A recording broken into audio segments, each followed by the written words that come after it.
Getting a grip on your golf club. We're going to show you how to install a grip properly, easily, with stuff that you can probably do at the house.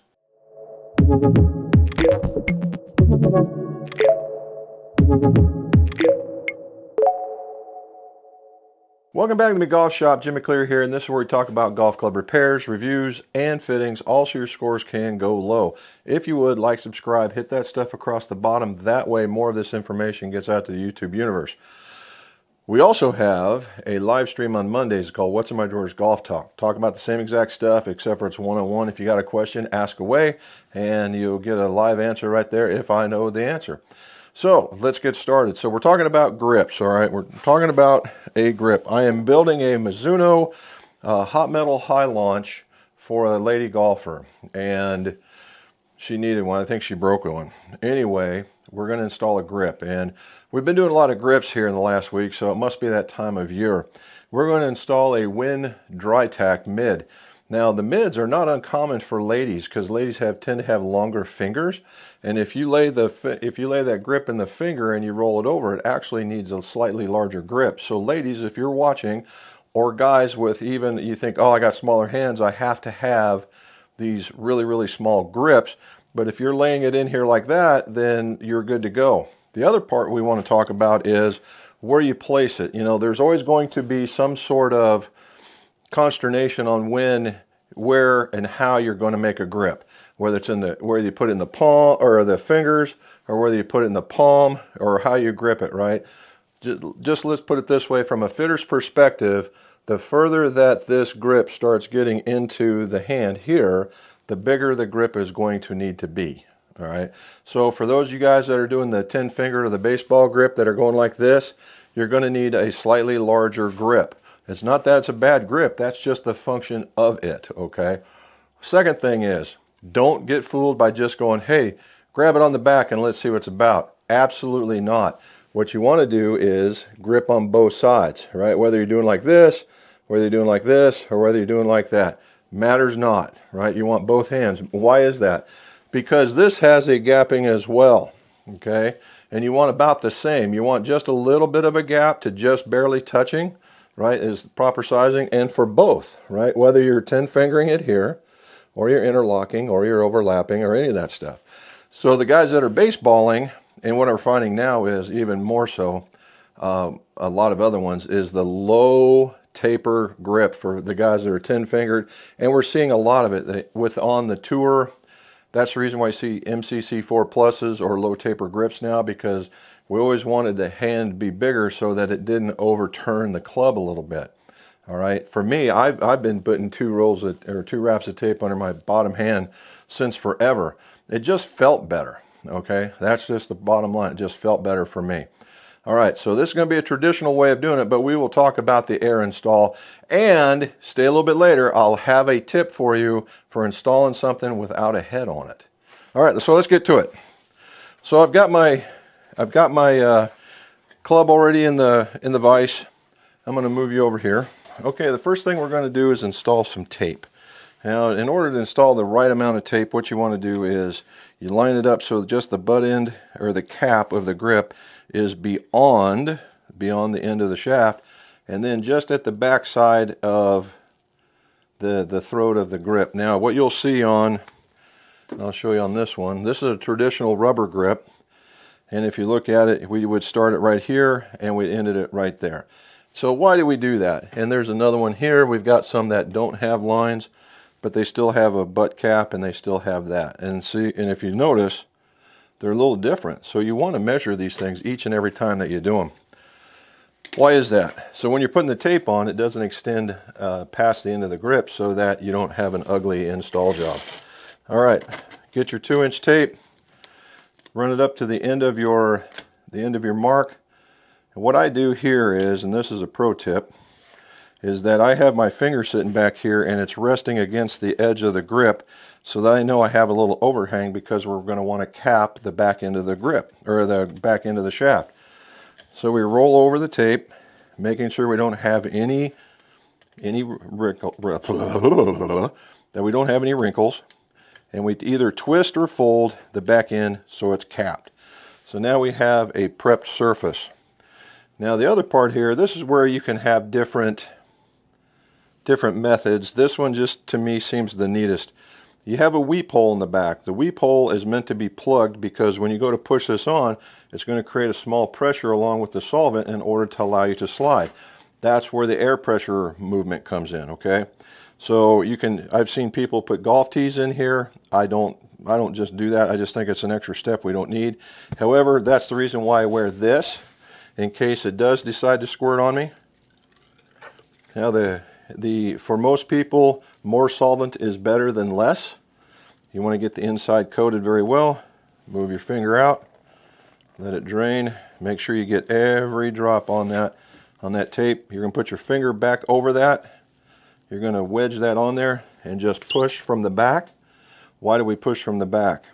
Because we want that air to get up on here, and we don't want to be grabbing it here and sliding it, because when you go and slide it, you have a real opportunity to stretch the grip. Now on this one it'll be pretty hard, but on a rubber grip, I mean, if you go to push it on, you watch this, right?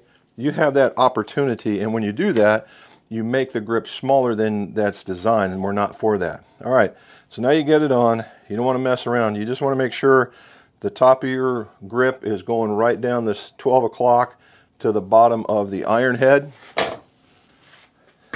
We tap it just to make sure. We really check our alignment again, and then, all right, then we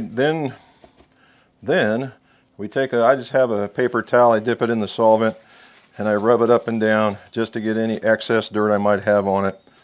Wipe it down, and then it's done off and it dries up. So you get just a little bit on your hands, which you want to wash off, but you don't get a whole bunch on your hands, and you don't get it on here. So that's where that's going. So next, we're going to talk about air, right? We're going to talk about air. So I have another set of Mizunos I'm building. I'm just going to use this as an example. So what you would do is, in using air, right? I have an air grip here. So what we want to do is, and you can put it on naked. You know, you could set it on here. You would put it in here like this, and you would grip it. Matter of fact, give me a second. I'll be right back. All right, so here we go. This is something this is impromptu as they get. So I'm going to take this one off because it's not cut yet, but here's the idea. You got to have a gun, you got to have a compressor, you got to have some hose in order to make this thing go. In a lot of cases, what I would suggest is the blue painter tape, so that it has a particular size. However, is it required? The people that make like Star Grip, who really are proponents of air install, would say no. I would say try it. Now, another one is I would also start with maybe a little bit of tape, of that blue tape, right in this particular area. And it doesn't have to be blue. No, it can be this stuff. The idea is just so the grip doesn't get caught. Right. There we go. We'll just tear that piece off. There. There we go. All right, so we got our, now the thing with this is you got to get your alignment lines on, get the thing set in there, and then let's see if we can get this thing going.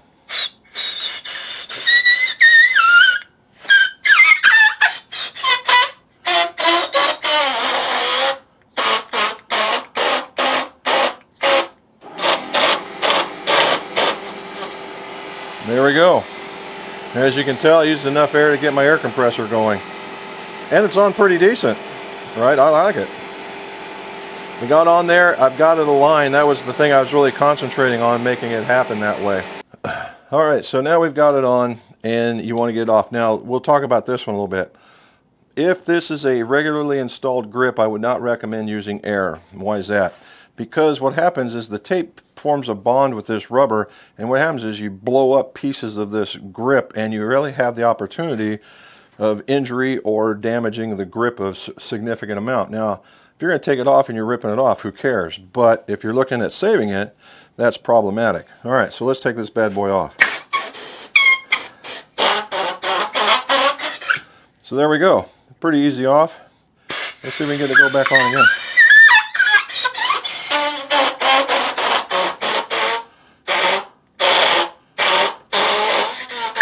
And there we go again. On and off. So that's air.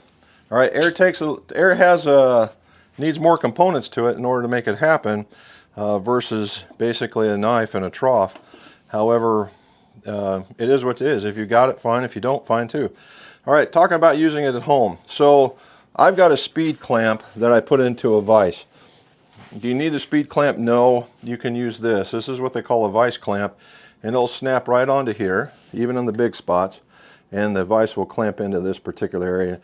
$3, okay, and you can use that just fine, and then you can put it on. So those are some of how-tos on putting on. Now, the one thing I want to tell you is the do's and the don'ts is don't stop. Once you start putting your grip on, don't stop. Now, with the air, you can get away with it, but not with the solvent. You get halfway and you stop, it's going to be really hard to keep that momentum going. Then you can adjust it all you want. All right, so on to the pro tip.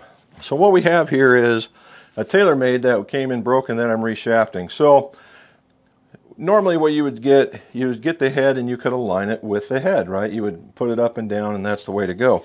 However, what if you don't have the head? Let's try this.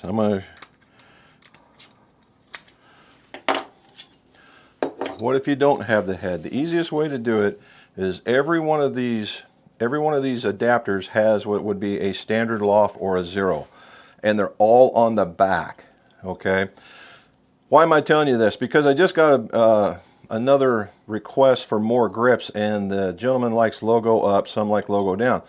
And I was always struggling with how do I get this logo up to look really, really good when you have this part that you want on the shaft, because 99 times out of 100 you're putting the logo down, much like we did here on the recoil, you know. And how do you line that all up? So what you do is you get to the standard loft, you lay this thing straight up and down. There we go. You get it straight up and down, and it very well may not sit real good in there for you. Let's see if this will move. Nope, it's there. Okay, and we're going to put our tape on. Oh, we're going to put the tape on, then we're going to take it off. Okay. Let me get this. Okay, if we look at that, it's looking pretty good for the tape, right? We got no wrinkles, and what we want to do is we get the bottom side. So this one has just a small logo on it, and if we wanted logo down, we would put this on top because we're looking at the back side of the club right now, and then we would put it on like that. But if we wanted logo up, we would just change it, because the bottom side of these things, and we're going to do it logo down, the bottom side of these things also have lines on it.